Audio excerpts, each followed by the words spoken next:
friends, today I'm going to tell you how you can remove the Gmail account from other devices from one device.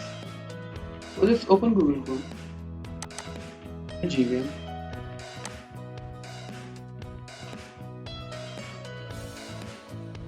go to Gmail,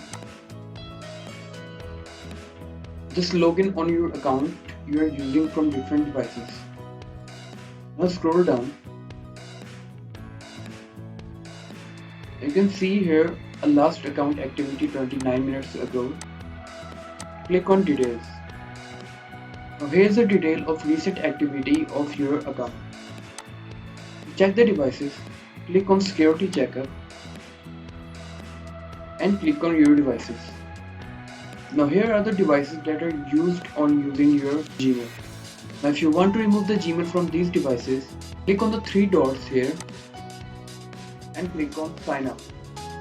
When you click on don't recognize this device, it will not connect to this device without a verification. Click on sign out. Sign out on Windows, which will need access to your Google account from the device. Now click on sign out. You can see this successfully signed out. That means that your Google account is removed from that device. Now that's how you can remove your Gmail ID from any device with ease. I hope you like this video. If you like this video, please like, share and comment on the video. Don't forget to subscribe and hit the bell icon to get more.